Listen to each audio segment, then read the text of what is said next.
Bueno, pues sin más me voy a presentar a la doctora. La doctora Ana Rita Valero de García Lascurain tuvo su licenciatura en Historia otorgada por la Escuela Nacional de Antropología e Historia. Grado de maestro en Historia otorgado por la División de Estudios Superiores de la Escuela Nacional de Antropología e Historia. Y su grado de doctor en Antropología por la Universidad Nacional Autónoma de México. Entre algunas de sus actividades académicas, ha sido directora del Archivo Histórico José María Basagoiti del Colegio de San Ignacio de Loyola Vizcaínas, presidenta y hoy miembro de la Sociedad Vascongada de los Amigos del País en México, miembro del Comité Mexicano Memoria del Mundo UNESCO, que por cierto el domingo pasado entregó los reconocimientos en el Palacio de Minería como lo hace cada año. Profesora de la Universidad Pontificia de México, miembro académico del Seminario de Códices Mexicanos del Instituto Nacional de Antropología e Historia, miembro de número de la Academia Mexicana de Doctores en Ciencias Humanas y Sociales, miembro de la Sociedad Mexicana de Ciencias, Artes y Fe en Texcoco, miembro de la Asociación Mexicana de Bibliotecas Privados, fundadora y miembro de la Red de Bibliotecas y Archivos del Centro Histórico, fundador y miembro del Consejo Editorial de Voz de Guadalupe, sección Historia, y miembro de número de la Sociedad Mexicana de Historia Eclesiástica. Entre los libros que ha publicado, solamente voy a nombrar 3, porque si no se nos iría toda la presentación: Los indios en Tenochtitlan, la ciudad imperial azteca, mexica. Otro más, que recomiendo enormemente, Solares y Conquistadores, Orígenes de la Propiedad en la Ciudad de México, que sin duda la doctora Narita se adelantó a los estudios que hoy están en boga sobre este tema. Otro más, la Ciudad de México, Tenochtitlan, 1524-34 en su primera plaza. Y bueno, no puedo leer todo, se nos va todo el tiempo. Y tiene numerosos artículos sobre la época prehispánica y virreinal en revistas especializadas. Pues sin más, le damos la palabra a la doctora agradeciéndole a nombre del Centro de Estudios de Historia de México, Fundación Carlos Slim, su presencia, su generosidad por estar con nosotros y que nos haga un espacio en su agenda, que sabemos que tiene cantidad de cosas que hacer y sin embargo se desplazó hasta acá a Chimalista para estar aquí con nosotros. Adelante, doctora Narita, muchísimas gracias. La agradecida ciertamente soy yo, Manuel, sin lugar a dudas, a quien saludo con mucho cariño, Manuel, director del Centro de Estudios de Historia de México, Fundación Carso, que tanto hace por la historia de México. Gracias por admitirme en esta serie de miradas históricas sobre las plazas de la Ciudad de México, cuya trascendencia se remonta a varias centurias atrás. De tal manera que, no sé, la impronta, la identidad, la estética, la personalidad de las plazas de la Ciudad de México se fundamenta en la milenaria tradición, digamos, placística de Mesoamérica. No dejar de mencionar, por ejemplo, Monte Albán. No podemos olvidar que Monte Albán es la ciudad más longeva de Mesoamérica, con una antigüedad de 13 siglos, cuyo proceso urbano se desarrolló en torno a una plaza espectacular. Miren, los arquitectos zapotecas trazaron esta plaza, tuvieron la osadía, la gallardía, el atrevimiento de alterar la topografía oaxaqueña, rebanando deliberadamente la cima de una montaña para hacer allí la inmensa plaza de 300 metros de largo y 150 de ancho que tanto nos impresiona. Me tomo el atrevimiento de pensar que esta plaza se podría considerar como la tatarabuela de las extraordinarias plazas coloniales de la Ciudad de México, de las que se ha venido hablando a lo largo de las pasadas semanas. Esa sería la tatarabuela. Pero aún hay más. Allí está Teotihuacán, la ciudad de los dioses con sus espléndidas plazas de las que arranca la pirámide de la luna y la pirámide del sol y luego la calzada de los muertos, urbanismo que impresionó a las tribus nahuatlates cuando pasaron por allí. Lo que reconfirma otra vez la grandeza de esta cultura placística del México antiguo. Entonces, Teotihuacán sería la bisabuela de la Alameda, que ahorita mencionaba Manuel Ramos con toda razón. Esta sería la bisabuela, o de la Santa Veracruz, o de Chimalistaco, de Loreto, o de Santo Domingo. Y pues dentro de este escenario, imposible dejar de mencionar a la abuela, la que sería la abuela de todas estas plazas. Me refiero, por supuesto, a la Plaza Mayor de Tenochtitlan. Esa que, no sé, altiva y elegante y orgullosa, reinaba con gran arrogancia a todo lo largo del Semanáhuac. Y digo altiva y elegancia con todo énfasis, porque esta plaza fue proyectada especialmente por los urbanistas indígenas para que el hombre pudiera dirigirse a Dios, para que allí lo honrara y le planteara sus cuestionamientos, sus angustias, sus aflicciones. Por eso, dentro de los conceptos urbanísticos mexica, el Tecpan fue siempre el lugar de mayor relevancia. Todos los cronistas de la conquista coinciden en su admiración por ese magno conjunto arquitectónico que estuvo en el actual Zócalo. Acuérdense, en la segunda carta de relación, Cortés, impresionado, le comenta a Carlos V que era tan grande esta plaza que allí cabría tranquilamente una villa de 500 vecinos. Pero además, que aparte de esta, en todo el resto de la ciudad había cantidad de otras plazas, le dice Cortés a Carlos V ahí en la segunda carta de relación. Claro, el lujo y la grandeza de la gran plaza central se debía a que una de sus principales fundaciones o funciones era la de los impresionantes festejos religiosos que tenían un peso tremendo, tanto que tenían un equipo de sacerdotes, los Coacuacuitzin, designados especialmente para planear y organizar las grandes celebraciones, lo que incluía la coreografía, la escenografía, la música, la iluminación. Se acostumbraba que la gente se congregaba allí poco antes del amanecer, lo que les daba la oportunidad de ver la salida del sol. Entonces, a ellos les tocaba ver el sol justamente emergiendo detrás del templo mayor. Era nada menos que Tonatiuh, una de las principales deidades del panteón mexica, el que les daba energía para continuar viviendo. Poca cosa. Por otro lado, ver la aurora en la latitud de Tenochtitlan, rodeada de volcanes en medio de una transparencia atmosférica verdaderamente impecable, pues debe haber producido un efecto visual extraordinario. Pero además, operaba un calendario litúrgico atareadísimo. El padre Sagún dedica todo su libro segundo de la historia general a describir las 38 fiestas que hacían en el año, más de una diaria. Fiestas en donde había procesiones, ofrendas, se comía, se bebía fuerte. Todo esto, insisto, en la plaza del Tecpan. El grueso del pueblo se acomodaba allí, y no solo en calidad de espectadores, sino también como participantes activos. Niños, ancianos, hombres, mujeres, todos bailando al ritmo de los teponachtles, de los huehuetles, al son de los caracoles y de las chirimías. Y conforme se iba desarrollando la fiesta, con el apoyo de los elementos visuales, de la escenografía, del colorido de las danzas y por supuesto con la ayuda del pulque o del peyote, pues iba generando una suerte de efervescencia pues, incontrolable. Pero aparte del tema religioso, también estas celebraciones tenían una intención diplomática y política.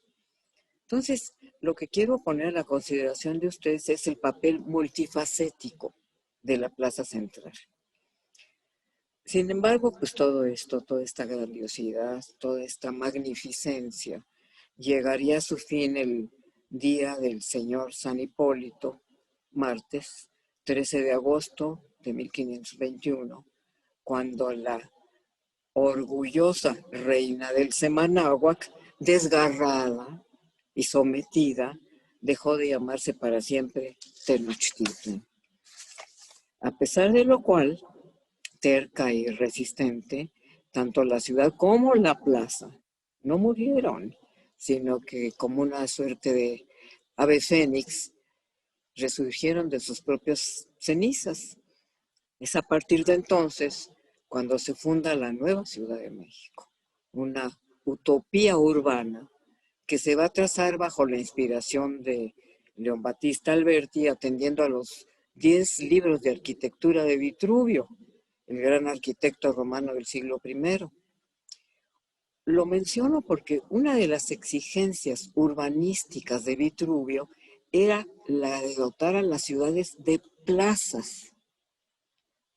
Está en sus 10 libros de arquitectura esta exigencia. Entonces, bajo estas premisas se funda la capital novohispana. Desde el principio, el trazo de la capital fue de tal manera idealista que se ha considerado como uno de los capítulos más importantes del arte cívico en la historia universal. De esa dimensión fue el arranque de la capital novohispana. Es la ciudad que, por órdenes de Cortés, trazó don Alonso García Bravo, la de don Antonio de Mendoza, la de don Fray Juan de Zumárraga.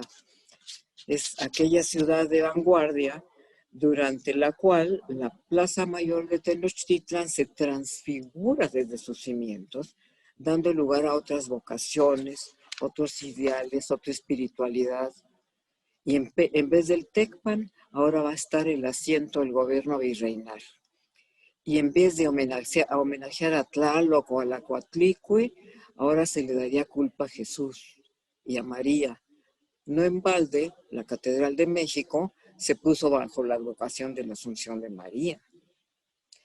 Y con esta nueva personalidad, la capital se va a ir desarrollando con nuevas plazas que fueron naciendo con distintas personalidades, con distintas vocaciones, con distinta inspiración.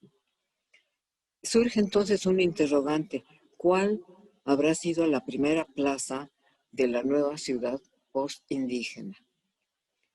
Según Marroquí, el gran historiador de la ciudad, la plaza más antigua de México fue una que se llamó Plazuela de San Lázaro, que fundó Cortés en uno de los terrenos que tenía en la calzada de Tacuba, no en la calle de Tacuba, sino en la calzada, o sea, saliendo del centro urbano. Sabemos todos muy bien que Cortés tuvo una fortuna que Cortés tuvo una fortuna en bienes inmobiliarios, empezando por el Palacio de Axayácatl, donde instala su residencia, que se va a conservar en manos de los descendientes de Cortés casi hasta el momento de la independencia. Era enorme, tanto que le cupo allí pues toda la hueste cuando entró Cortés, que eran más de 500 hombres, la caballería, la artillería, con incluso los indios aliados que los acompañaban. Las dos mejores propiedades de la Ciudad de México, de la Ciudad de México de Cortés, fue ese palacio, más el Tecpan de Moctezuma, que hoy es el Palacio Nacional. Este lo vendió su hijo Martín a la corona, al gobierno virreinal, en casi 40,000 pesos de oro. Bueno, varios de los terrenos que tenía Cortés en la calzada de Tacuba se los repartió a sus conquistadores, entre otros a Juan Jaramillo, el que había sido marido de la Malinche. Y en otro de estos terrenos mandó construir él, de su propio peculio, una ermita que puso bajo la advocación de San Lázaro, que es la que menciona Marroquí como primera plaza de la Ciudad de México. San Lázaro era el patrono de los moribundos y de los necesitados. Y de alguna manera sabemos que Cortés le tuvo una devoción especial. Pero aparte de haber sido devoto de él, también fue devoto de la Santa Veracruz, por eso le puso a Veracruz al primer lugar del desembarco. Y por la misma razón, la primera cofradía que hubo en México es la que fundó Cortés y que le llamó de la Cruz. Fueron estos cofrades los que precisamente construyeron la iglesia de la Santa Veracruz. Pero hablando de plazas y de cofradías, obliga necesariamente mencionar a la cofradía de Santa Catarina Mártir, también una de las primeras que se instalaron en la recién fundada capital novohispana. Con el tiempo, la popularidad de Santa Cata se fue difundiendo hasta llegar a ser una de las devociones predilectas de los novohispanos. Cabe recordar que esta Santa Catarina era una santa que había vivido en el siglo IV en Alejandría y que era notable porque era una mujer muy instruida. Por eso se le consideraba patrona de los estudiantes y de las mujeres sabias, y por eso también fue patrona de la Real y Pontificia Universidad de México, por su sabiduría. De suerte que los estudiantes, antes de ir a los exámenes, pasaban a rezarle a Santa Catarina. Este aspecto de la sabiduría de la santa hizo que Sor Juana le dedicara en 1691 unos villancicos a Santa Catarina. Lo hizo dedicándolos a la santa, pero no tanto por su santidad, sino por su sabiduría. Pero volviendo a los de Santa Cata, los cofrades de Santa Cata, consta en acta de cabildo de 1537 que se les concedió un solar para que construyeran allí su capilla y un hospital. Este solar estaba pasando la acequia, que estaba del otro lado de Santo Domingo, en el camino que iba al Tianguis de Tlatelolco, así lo dice el acta.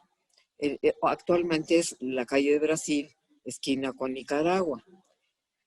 Frente a esta parroquia quedó un espacio libre, por eso estoy hablando de esto, que poco a poco se fue transformando en Plaza de Santa Catarina. Una plaza humilde, desordenada, pobre, con piso de tierra, sin ningún tipo de urbanidad. No había más que unos cuantos jacales y las llamadas almorcerías, donde iban a disque almorzar los obreros de la Real Fábrica de Tabaco que estaba allí cerca. Lo que pasa es que después de almorzar, entre pulque y pulque, se iban prolongando hasta altas horas de la noche. Entonces, esta plaza estuvo en esas condiciones, pues digamos, no muy gratas, hasta que vino el segundo conde de Revillagigedo, que fue tan hombre que listo tanto por la ciudad. Él mandó a ponerle losas de cantera a la plaza, una fuente, y en la actualidad está esa fuente y está la plaza de Santa Catarina. Hubo también la plazuela de niñas, deriva su nombre del colegio de niñas, como todos sabemos, fundado muy al principio de la llegada de los españoles a México, ¿no? Lo fundaron los franciscanos, conmovidos frente a una tragedia social que estaba pasando. La tragedia consistió en que una vez los conquistadores asentados aquí, lo primero que hicieron fue tener amoríos con las indias de la antigua Tenochtitlan, ¿no? 9 meses después empezaron a nacer una bola de niñitos y niñitas que nadie quería. Los españoles no las querían porque para ellos no eran más que el producto de una pasión pasajera. Pero la República de Indios tampoco las quería porque eran producto de una violación de sus mujeres como resultado de la conquista. La cosa es que abandonaban a estas niñitas allí en las calles, e incluso las tiraban en las acequias de la ciudad. Entonces, conmovidos los franciscanos frente a esta tragedia, se empezaron a hacer hicieron un tenderete ahí, una especie de jacalón en un extremo del convento, para cuando menos recogerlas, cuando menos salvarles la vida a las niñas estas. Pues los franciscanos no estaban preparados para estar cuidando a niñitas. Entonces se fueron a ver a los cofrades de la Archicofradía del Santísimo Sacramento que tenía su sede en la catedral, para ver si ellos tomaban este encargo. Y ellos lo tomaron desde luego, y ya con el empuje de ellos y el capital tremendo que tenían, construyeron el Colegio de Nuestra Señora de la Caridad, que es hoy el Club de Banqueros, ahí en 16 de septiembre y Bolívar. Bueno, frente a este club había quedado un solar vacío chiquito. Es la actual esquina de Bolívar y 16 de septiembre, y allí quedó una plazoletita chiquita que hasta la fecha existe, donde está el reloj chino que regalaron a México cuando las fiestas del centenario. Lo que pretendo al mencionar estas plazas es demostrar las grandes diferencias, las grandes vocaciones y riquezas o pobrezas de las plazas de México. Había una, por ejemplo, que se llamaba de plano Plazuela y Pulquería del Águila. Un ejemplo muy evidente de esta multiplicidad. Era una placita conocida como Pulquería del Águila, porque allí vendían pulque al aire libre. Y no solo pulque, sino también tepache, un tal viñi que parece haber sido un vino muy corriente, un tal cuarapo, que era una bebida de azúcar fermentada, y otras cosas muy nocivas, como un pulque amarillo corrupto y que lo destilaban con una raíz que lo hacía muy fuerte. Y esto pues estaba provocando problemas verdaderamente serios, ¿no? Tanto que las autoridades tuvieron que tomar cartas en el asunto y se vieron forzadas a imponer multas muy fuertes a la venta del pulque al aire libre. Entonces, esa es otra de las vocaciones placísticas que hubo aquí. Hubo otra, una tal plazuela de Santa Clarita, en donde había un portal en el que también se servían meriendas, había bailes. Es decir, la gente vivía mucho en las plazas. Hubo la de la parroquia de la Santa Cruz, era una parroquia también con mucho culto, pero que la conocían como Acatlán de Santa Cruz. Pero a pasar de tener allí su cruz, seguía también la tradición, digamos, de giro negro, de la cita de Santa Catarina y la de la pulquería, porque allí los que iban a beber eran los empleados del rastro, no los de la fábrica de tabacos como en la otra plaza. Estos eran los que les decían los rastreros. Entonces iban allí, bebían, y había conductas pues poco, digamos, positivas. Y así caminando en el tiempo, llegamos a la ciudad del barroco, a la del siglo XVIII, a la del 700 novohispano, cuando la Ciudad de México se perfilaba como el centro financiero del continente americano. Allí se va a producir el barroco, que según don Francisco de la Maza, fue uno de los dos únicos aportes de México a la cultura, según él decía, el barroco y la Virgen de Guadalupe. Ya como sea, esta va a ser la ciudad de Pedro de Arrieta, de Jerónimo de Balbás, de Ignacio Castera, de Lorenzo Rodríguez, de Antonio Guerrero y Torres. Es la ciudad que se va a desarrollar en torno a sus plazas, unas lujosas e importantes, otras humildes, cotidianas, no planificadas, espontáneas. Según el bachiller Juan de Vieira, en su breve y compendiosa narración de la Ciudad de México, él decía que la ciudad contaba con 5 grandes plazas y 23 plazuelas, 28 en total. Poco después, el ingeniero don Diego García Conde, en su plano general de la Ciudad de México, hablaba de 78 plazas a fines del siglo XVIII. Y así, caminando, llegamos a la plazuela de la Cal de Vizcaínas, así se llamaba, plazuela de la cal, porque allí se vendía cal y materiales de construcción.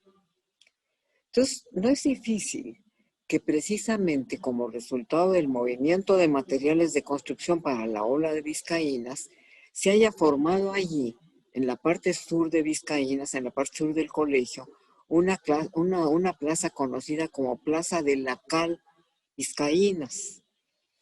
Entonces, para entender esta plaza, su origen y su sentido de ser, yo creo que tenemos que verla forzosamente en torno al colegio que le dio su nombre. Como ya bien dicho hace un rato Manuel Ramos, como dijo, el colegio se llamaba de San Ignacio de Loyola, pero popularmente era conocido como de Vizcaínas. Lo proyectó el arquitecto Pedro Bueno Bassorí, quien diseñó un edificio rigurosamente fundado por 4 fachadas. 3 de ellas, la del oriente, la del poniente y la del sur, donde está la plaza, estaban ocupadas por las famosas accesorias que se llamaban de taza y plato. El plato era la planta baja, donde había acceso directo a la calle. Y la taza era una suerte de tapanco que estaba sobre el plato. El modelo era muy eficiente porque mientras el papá trabajaba abajo en el plato, la mamá arriba, en lo que era la taza, hacía pues, las labores propias del hogar y los niños jugaban en la calle. Este esquema arquitectónico fue típicamente capitalino, pero hoy casi han desaparecido todas estas accesorias de taza y plato. Por eso esta sobrevivencia que existe en Vizcaínas, sobrevivencia digamos arquitectónica que hay en Vizcaínas, pues es muy importante. Es decir, el edificio de Vizcaínas es verdaderamente interesante y valioso, pero no solo por su lujosa construcción barroca de tezontle y cantera, típica, repito, del barroco del 700, sino también por las accesorias, que fueron un modelo de arquitectura social muy eficiente. Allí vivían artesanos de todas clases, carpinteros, herreros, encuadernadores, gente sencilla, de medianos recursos o de francamente pocos recursos. Había 60 accesorias. En total eran 20, en total 60. 20 quedaban al oriente, 20 al norte y 20 al poniente. Sabemos por el archivo del colegio que pagaban 8 pesos mensuales.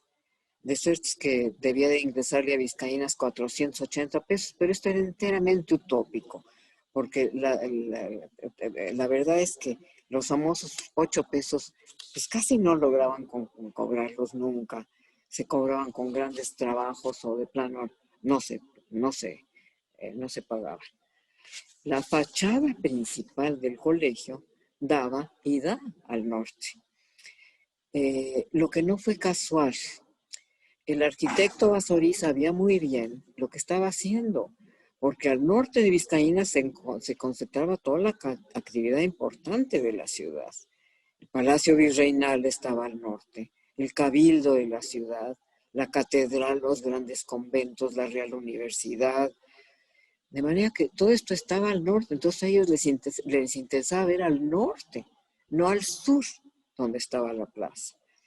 En el sur, realmente lo que predominaban eran las chinampas y algo de actividad agrícola, lo que a los vascos que fundaron el colegio no les interesaba para nada.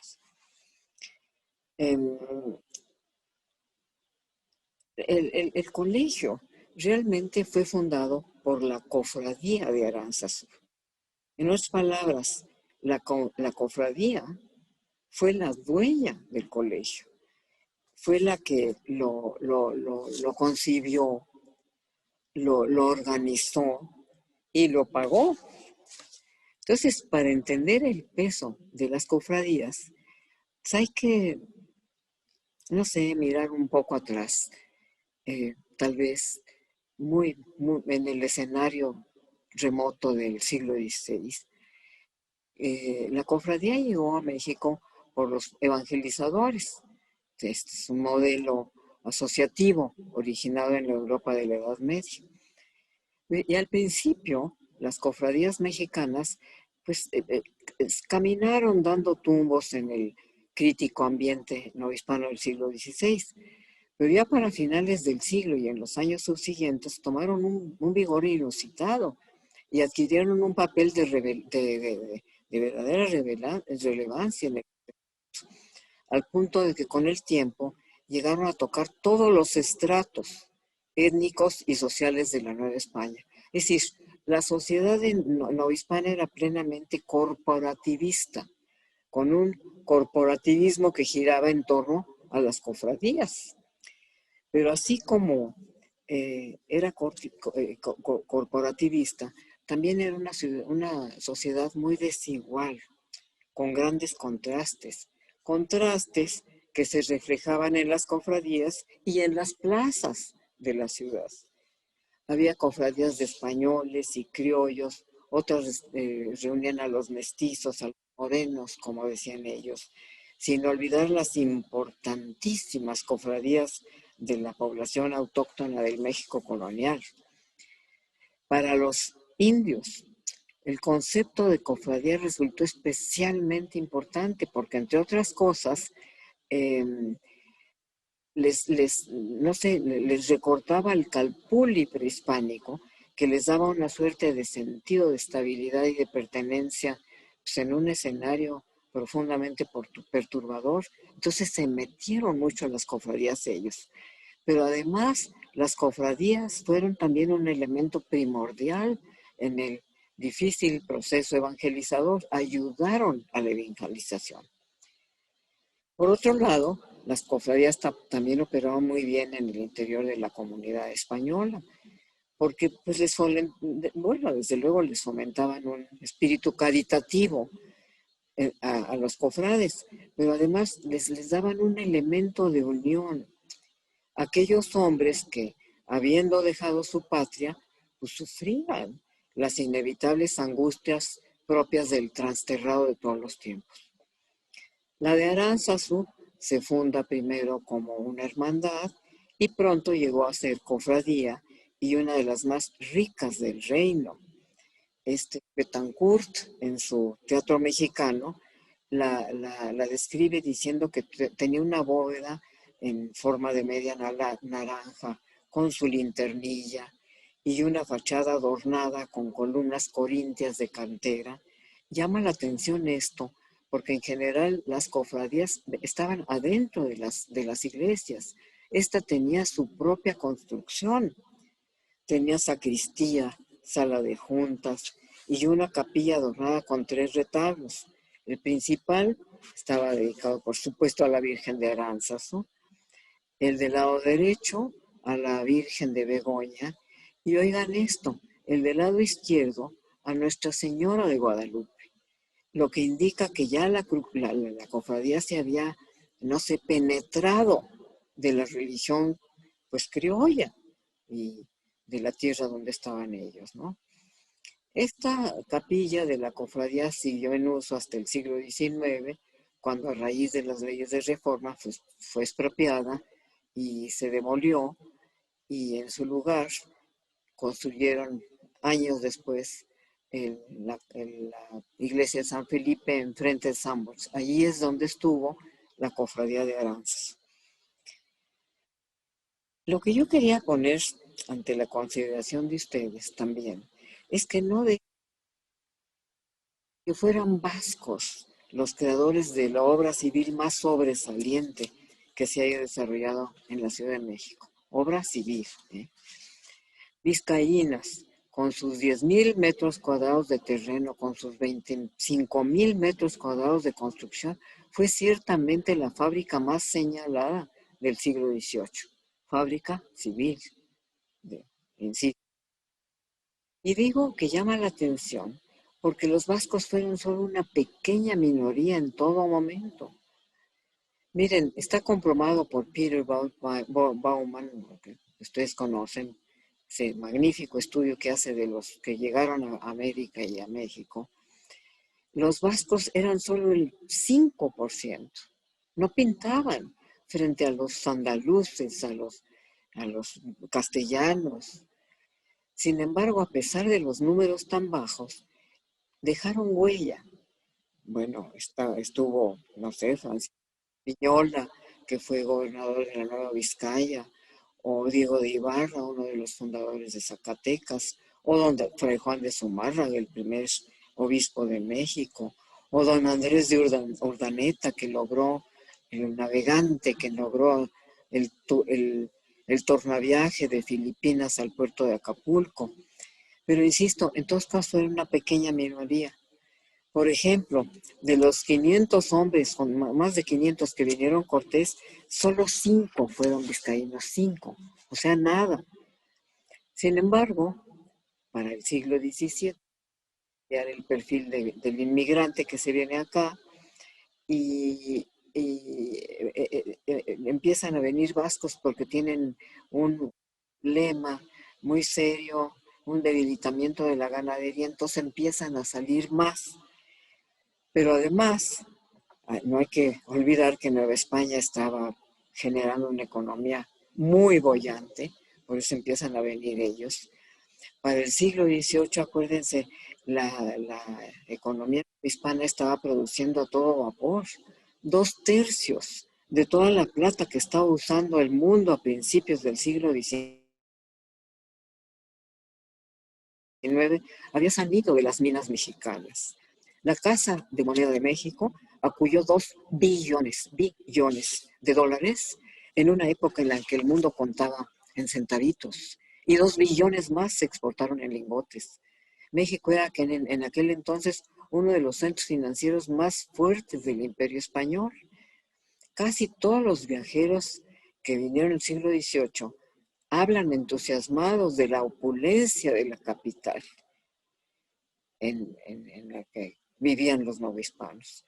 Y es que las fortunas mexicanas fueron verdaderamente proverbiales. El que lograba triunfar en México se hacía muy rico.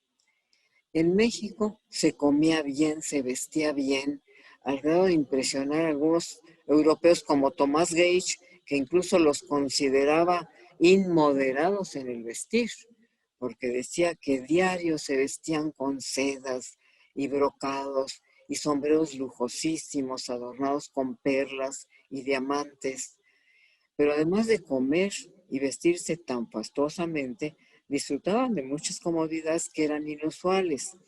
Hay informes fidedignos que reportan más de 15,000 coches circulando por las calles de México. 5,000 coches que 15,000 coches que eran tirados por caballos que usaban frenos y herraduras de plata. Por no hablar de los famosos palacios novohispanos, que hicieron que Humboldt llamara a México la ciudad de los palacios. Es decir, la calidad de vida era muy alta. Por eso se vienen a México los jóvenes vascos. Y aquí, dentro de esta pujante economía, pues la mayoría, con esa mística del trabajo que traían, pues triunfaron rotundamente. Allí están Manuel de Aldaco, Ambrosio de Meade, Francisco de Echeveste, Basoco. Ellos casi, he pensado mucho en ellos, pensando que seguramente ya encariñados con su nueva patria y con este triunfazo que encontraron aquí, deciden iniciar una obra magna enfocada en la educación a la mujer. El resultado fue el Colegio de las Vizcaínas. Lo primero, entonces, para ponerlo, era buscar un solar que tuviera buen acceso al agua. Les preocupaba mucho el agua entonces. Entonces, este solar que les gustó a ellos estaba cercano a los arcos de Chapultepec, donde entraba el agua. Entonces, con eso, se van a ver al marqués de Guardiola, que era el prior del Cabildo, y le dicen, mire marqués, aquí tenemos un capital importante, 1,000,000 de pesos para invertir en este colegio. Usted solar, usted marqués, usted ciudad, pues cuando menos denos el solar. Y aceptó el marqués, les otorgó el solar. Entonces, sí, acto siguiente, le piden la merced de 2 reales de agua, con el que empiezan luego a instalar una cañería. Entonces, así como, respondiendo al don de los cofrades, ordenó que se les diera la derecera del sitio para construir este colegio de las niñas. Fuerte les da permiso para la construcción en el archivo y ahí en el archivo y arrancan durísimo con la construcción porque claro, pues tenían mucho presupuesto, ¿no? Ahí en el archivo tenemos las listas de rayas que se pagaron a los obreros desde el primer día, empezando por abrir zanjas y limpiar la acequia de Santo Tomás que iba a la obra del colegio. Esto con el fin de abrir una ruta acuática que facilitara la llegada de los materiales de construcción. Es decir, los materiales de construcción del colegio entraron por la plaza de las Vizcaínas, en donde descargaban una suerte de barcazas cargadas con piedra, madera, cal. Por eso le decían la plaza de la cal Vizcaínas. Entonces, finalmente, ya una vez,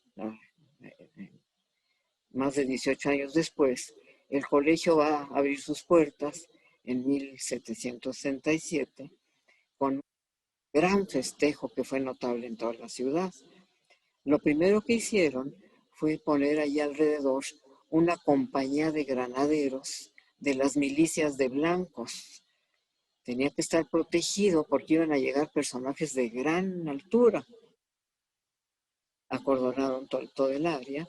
Se trataba de una ceremonia importantísima a la que estaba invitada la crema innata de la aristocracia novohispana, ¿no? Iba a venir el virrey Marqués de Croix, los oidores de la audiencia, que serían la equivalencia de que hoy son los magistrados de la Suprema Corte de Justicia. Iban a ir también los señores del Cabildo, que sería el órgano encargado del gobierno de la ciudad. Iban a ir, es como si fuera a la inauguración, Martín Batres, que es el actual jefe de gobierno de la Ciudad de México. Es decir, no tenemos noticia de que haya habido una ceremonia igual en la apertura de los otros colegios. Fue exageradamente brillante. Desde luego no se prestaba la historia para entonces. El colegio de niñas lo fundan en el siglo XVI cuando no había toda esta bonanza. Belén en el XVII, lo mismo. Pero la enseñanza sí la fundan en el siglo XVIII y sin embargo no hubo esa barbaridad de fiesta que hicieron allí, ¿no? Fue naturalmente el señor arzobispo a bendecir el colegio, pasó él, recorrió las 3 fachadas posteriores y luego entró a bendecir todos los corredores. Por si fuera poco, la gente del barrio pues se había congregado a los alrededores para ver pasar todo esto. Mientras tanto, las colegialas ya las tenían allí muy nerviosas. Fueron 70 las primeras que entraron, vestidas, como decían en aquel entonces, de huérfanas, porque las constituciones del colegio no permitían que las colegialas se vistieran con cosas lujosas. Una gran misa, que pues duró muchísimo, y después de darle la vuelta a la manzana, como decía yo, pasaron finalmente al gran desayuno que les sirvieron allí.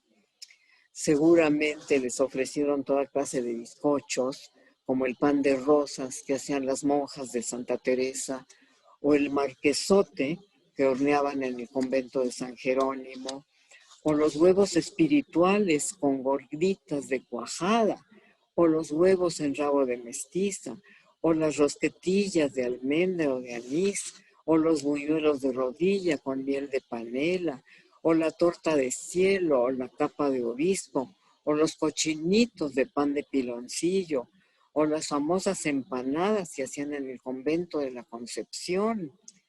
Todo esto naturalmente acompañado de innumerables tazas y mancerinas de chocolate, pero bien espumado y del bueno, ese que llevaba 2 tantos de cacao de Guayaquil, 1,5 de Maracaibo y 1 de Tabasco, sin olvidar la 11,5 de canela y sus, oigan esto, 7 libras de azúcar.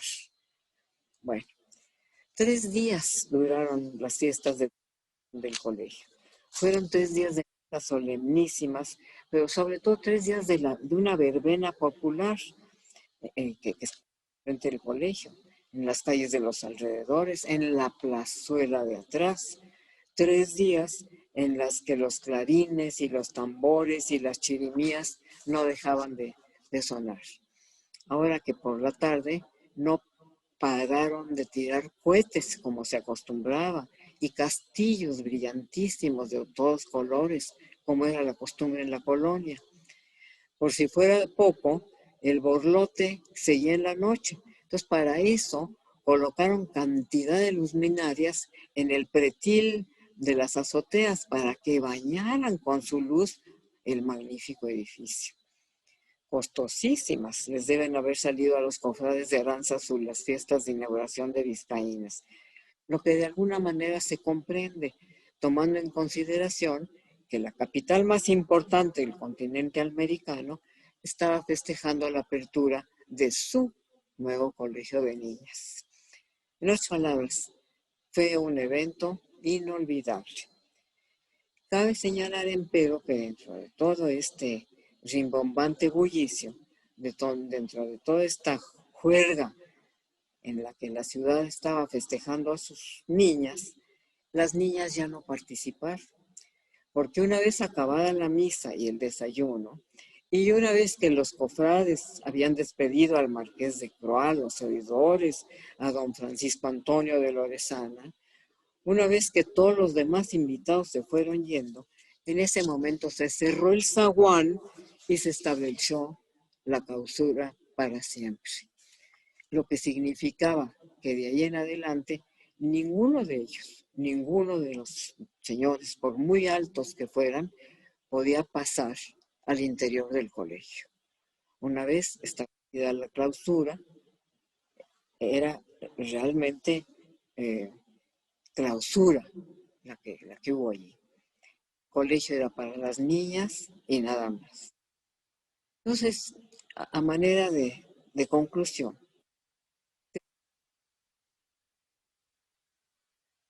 una suerte de puerto de cabotaje para recibir por vía acuática los materiales en los 25,000 metros de construcción del Colegio de Vizcaínas, que hasta la fecha, pues, después de muchas vicisitudes en la historia, sigue operando, sigue en pie, para siempre en el empeño de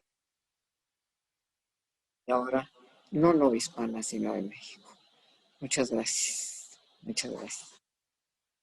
Podemos ver unas cuantas imágenes. Empezando por esta, que es la de Monte Albán, con su inmensísima plaza que se puede ver, vamos, no se pierde uno ahí. Nos seguimos por Teotihuacán, no, antes de esta, antes. Teotihuacán, no, antes, esa mera Teotihuacán, con la plaza esta, de donde arrancan, iba a decir arrancaban, pero arrancan la del Sol y la de la Luna, y luego la calzada de los Muertos hacia el poniente. Seguimos, ahora sí, con la Plaza Mayor de Tenochtitlan, la abuela de las otras plazas, ¿no? Allí están la Casa de las Águilas, la Casa de los Jaguares, el Calmeca, que el templo de Hécate, el templo de Tonatiuh. Lo que nos interesa no son los edificios, sino la plaza. Allí fue donde hicieron esos grandes festejos para celebrar a Tlaloc y a Huitzilopochtli. Podemos seguir a la siguiente. Ahora ya, la fundación de la capital novohispana. Recordando a Vitruvio de dotar a las ciudades de plazas y portales, como lo pone en sus 10 libros de arquitectura del siglo I, sugerencia o exigencia que la Ciudad de México plenamente cumplió.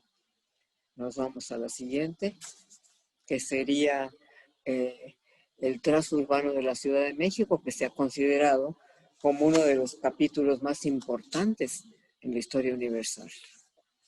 Seguimos con la plazuela de San Lázaro, la que supuestamente, según Marroquí, fue la primera.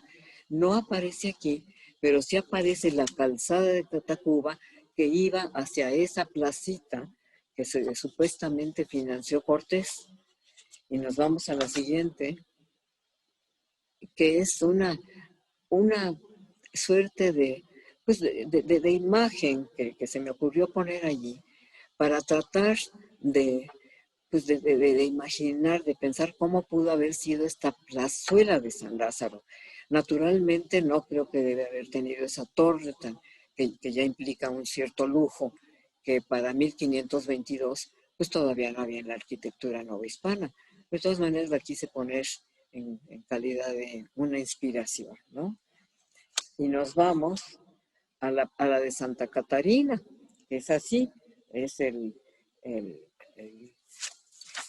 la de Arrieta, es este plano, ¿no? Entonces, allí está Santa Catarina Mártir, claramente se ve en la imagen, y la plaza de Santa Catarina atravesando la calle. Esa es la plaza que tanta guerra les dio, en donde había conductas no correctas hasta que llega Revillagigedo y digamos que civiliza todo eso. Y la siguiente, que sería el Colegio de Niñas. El Colegio de Niñas, pues todos lo conocemos muy bien, el Club de Banqueros, y enfrente quedó esa plazoletita pequeña que tampoco parece ser resultado de un urbanismo preplanificado, sino quedó allí una especie de entradita, ¿no? Donde está la flecha de plaza, pues es la calle de Bolívar, que todos pasamos por allí, y allí es donde está hoy el reloj de los chinos que mandaron cuando las fiestas del centenario. Luego viene Vizcaínas, ya llegamos con Vizcaínas entonces. Los señores son los fundadores, cofrades de Aránzazu, son el Echeveste, Aldaco y Pague, ¿no? Al decir los cofrades de Aránzazu, quiero decir los dueños del Colegio de Vizcaínas. Ellos son los que organizaron el colegio, pusieron la mayor parte del capital y por eso que les rendimos pues, una suerte de homenaje. ¿Nos seguimos? Es el colegio en aquel entonces, ¿no? Con sus 3 puertas que dan al norte otra vez, no al sur, donde estaba la plaza, sino al norte. ¿Por qué? Pues porque tenían interés de formar parte del bullicio, de la efervescencia de la capital novohispana. Entonces allí pueden ustedes ver, ustedes conocen muy bien Vizcaínas, las 3 puertas que conducen, una al colegio, la de en medio la abrieron con posterioridad a la capilla y la otra a la plaza de Capellanes. ¿Seguimos? Este es el plano está allí finalmente ya aparece la plaza de Vizcaínas. Por el lado donde entraba, ahí va la acequia, donde entraban los materiales de construcción que llegaban por vía acuática. Allí Allí se ve, pues ponemos si quería el siguiente. Otra vez una vista antigua del colegio, pero tomada desde el poniente. Aquí para ver pues, la iconografía arquitectónica, ¿no? Está la gran puerta, encima está el escudo de las 4 provincias vascongadas, que legítimamente podían poner allí porque ellos lo financiaron. Luego está, desde luego, San Ignacio de Loyola y la Virgen de Aranzazuayá. Debo comentarles que en la puerta gemela a esta, que es la que entra al patio Capellanes, estaba el escudo real de España. Y cuando la independencia lo cincelaron todo, lo destruyeron y pusieron un águila nacional. Se entiende la mentalidad entonces, por supuesto, plenamente republicana. Pero bueno, también uno desearía que la arquitectura se conservara lo más que fuera posible, ¿no? Podemos seguir. Este es el segundo vestíbulo del colegio. El primer vestíbulo todavía tenía cierta apertura. Allí llegaban los alimentos, allá había mucho movimiento. Pero este segundo vestíbulo es aquel en el que ya nadie entraba, mientras no fuera niña del colegio o justificar el por qué estaba allí, pero desde luego ningún caballero, ningún hombre podía entrar allá. Seguimos. El gran patio que todos ustedes conocen. Aquí lo que quiero es señalar los arcos de la planta baja, que son arcos como chaparros, si ustedes los comparan con los arcos de arriba. Estos debieron originalmente ser unos arcos esbeltos, pero los cofrades, los dueños de las vizcaínas, en algún momento se hartaron de la cantidad de inundaciones que había allí. Tiene el nivel freático muy alto. Entonces pensaron que el único remedio era llenar de cascajo todo el patio, como así lo hicieron, y lo subieron alrededor de 1 metro de longitud. Y a partir de entonces sí se lograron, pues hombre, conservar, o más bien dicho, paliar el tema de las inundaciones. Lo que quiero hacer notar a ustedes es esto. Los arcos de arriba son esbeltos, los arcos de abajo son chaparros. Allí ven ustedes la fuente, cuya taza fue un regalo de Porfirio Díaz, que mucho se interesó en el proyecto pedagógico del Colegio de las Vizcaínas. Siguiente.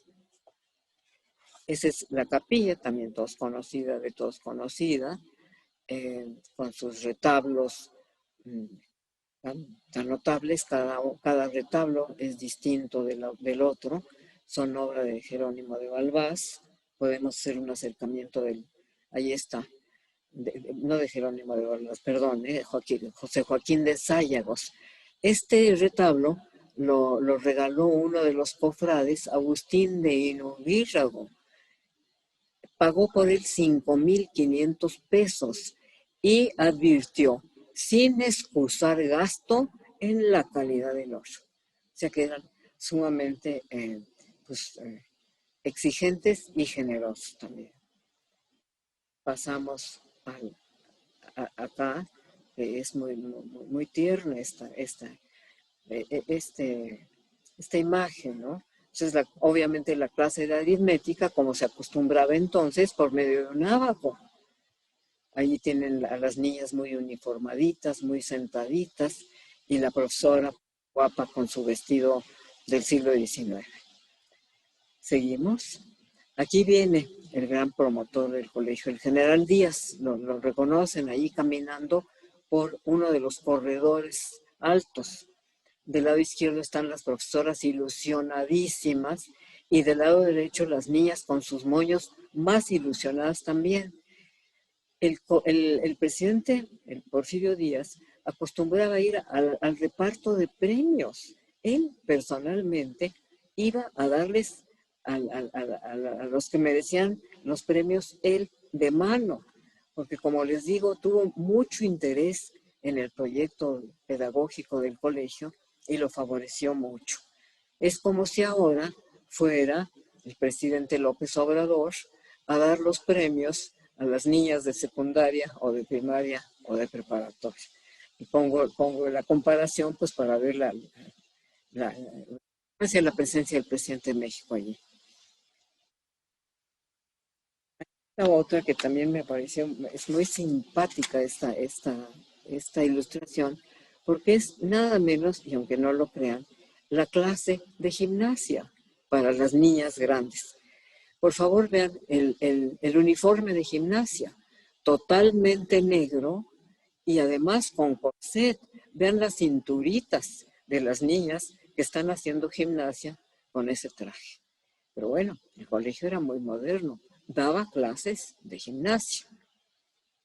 Hay otra, la Plaza de las Vizcaínas, otra vez, no sé por qué nos regresamos en el tiempo, pero sí, allí fue. Y esta es una vista aérea del colegio, con el gran toldo que se le puso hace como 10 o 15 años, por el tema ese de los eventos, para el tema de las bodas, que pudieran pues, hacer uso de eso, ¿no? Y la Plaza de las Vizcaínas de ese lado. Y creo que esta es la última. Ah, no, ese es como está actualmente la plaza.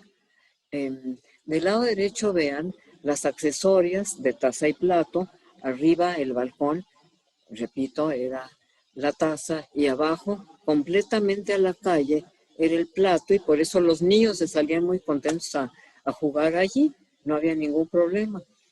Este es como está actualmente, como decía Manuel, hay algunas bancas, hay algunas cosas, sin embargo, no se usa mucho como se podrían usar las otras, bueno, no digamos como la Alameda, que es una maravilla, ¿no? Pero con algunas otras plazas que de veras son de placer. Esta es más bien una plaza de paso. La gente pasa por allí para ir del poniente al oriente de la ciudad. Otra vez, la otra del otro lado, pero como ustedes ven está lastimosamente grafiteado y pues no es muy amable esta plaza. Lo que nos indica, vuelvo a repetir, la cantidad de personalidades y de gustos y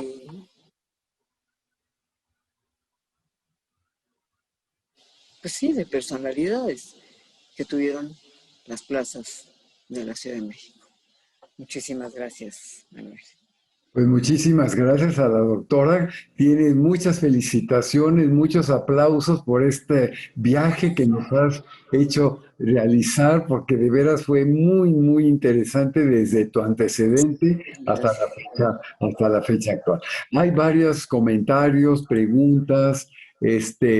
Voy a tratar de leer bueno, muchas felicitaciones, desde luego.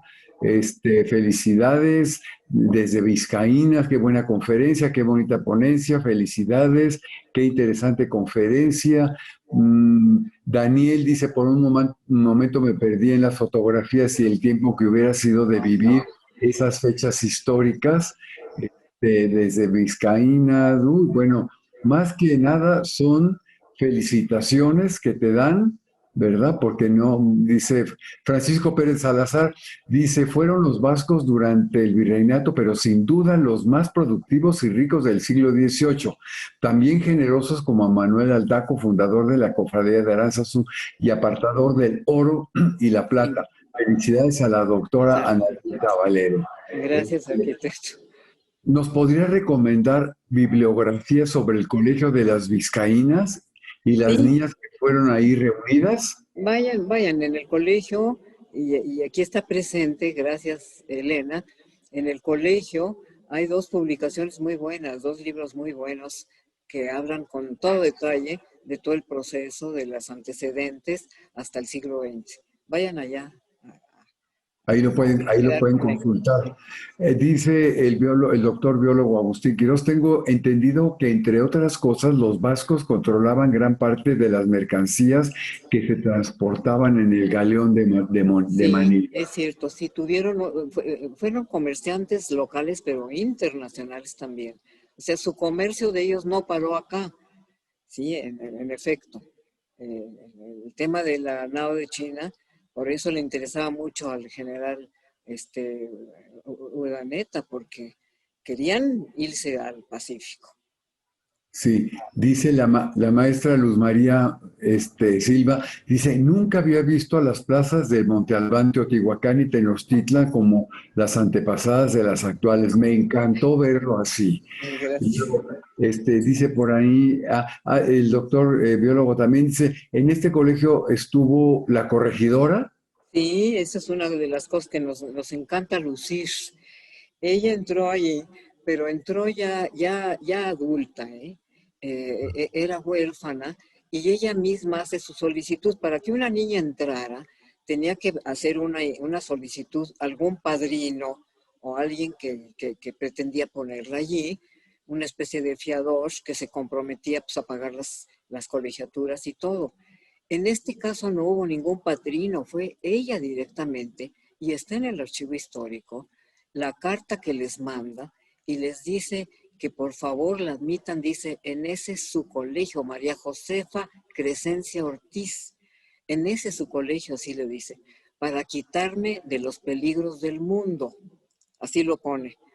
Ujú, ujú. Ahí, desde luego la admitieron, pero ella ya andaba o estaba a punto de andar en amoríos con Domínguez. Entonces se salió muy pronto y siguió su vida adelante. Salvador, Castañeda dice, Santa Catalina o Catarina. Pues los documentos antiguos lo hacen con R, Ujú. Catarina, pero yo Sí, creo que es la misma, es como Belén y Belén, que con M o con N, ¿no? sí. Y otra cosa que también causó mucha sorpresa, dice que qué les enseñaban en gimnasia a las niñas. Es que la fotografía es No, genial. es genial la fotografía. Aparte de la fotografía, tenemos unos 3 o 4 minutos de filmación. Eso sucedió porque cuando Lumière en Francia inventa unas imágenes que se mueven, hizo una especie de recorrido en el mundo y vino a México para hablar de su invento. Y se fue a ver a don Porfirio a Palacio Nacional, al castillo donde vivía, ¿no? Y don Porfirio le interesó mucho esto. Y le dice, oiga, vaya usted a Vizcaínas.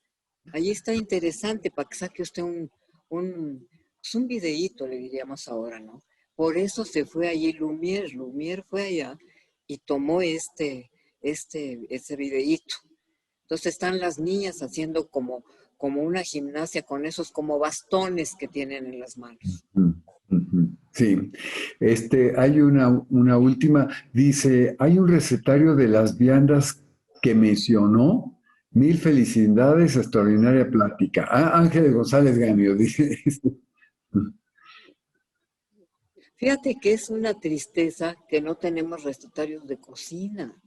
Ujú, Es una cosa rarísima. Muchos los han buscado, o por ejemplo nuestros vecinos, los de el claustro de Sor Juana, digo no nuestros vecinos, los vecinos de Vizcaínas del claustro, que ellos tienen su columna vertebral es la gastronomía. Pues no ujú. hay recetas como tales que digan, póngale tanto de esto, tanto de esto, tanto de esto. Y pensamos que era así porque, pues allí tenían la comida eh, cotidiana. No tenían una comida extraordinariamente lujosa. Los lujos que yo hablé fueron para la inauguración, pero las Claro. niñas comían lo que pues disponía la, la, la, la niña más grande, que las niñas se dividían en viviendas en ese entonces. Cada vivienda había una niña grande o primera de vivienda que le llamaban, que disponía la comida. No había un comedor general. Entonces, no le daban tanta importancia a la comida, le daban importancia a las famosas labores mujeriles, es así. Eso Los sí. trajes, los bordados, pero a la comida no, curiosamente. Un último comentario de Juan Carlos Briones. Dice, la Plaza de las Vizcaínas es heredera del primitivo mercado de Moyotla, Es instalado frente cierto, al Tecpan de San Juan. Era sí, un espacio enorme enmarcado aproximadamente por las actuales calles de Bolívar y Zazaga y Eje Central sí, y Vizcaya. Se le fue restando espacio en el siglo XVII y más en el XVIII con la construcción del Colegio de las Vizcaínas. tienes toda la razón. Excelente comentario. Bueno, pues con esto concluimos. Tuviste una Gracias. muy, muy amplia audiencia. Muchas Este, gracias. los comentarios todos son magníficos, que se nos fue el tiempo volando, que nos transportaste a otra época. Y bueno, el paso siguiente es ir a visitar lo que a la plaza, ¿verdad? Con la explicación que nos diste, sentarse uno en las banquitas y a Claro, pesar, como tú dices, lo castigado que está el colegio por los grafitis, ¿verdad? Pues respetar mucho nuestro pasado, ¿no? Y claro que el sí. paseo que nos has dado desde el prehispánico hasta nuestros días, pues ha sido muy, muy revelador. Muchísimas gracias, Muchas doctora. gracias, A todos los que Manuel. nos siguieron, Muchas también gracias. muchas gracias y nos vemos la próxima semana. Gracias. Gracias.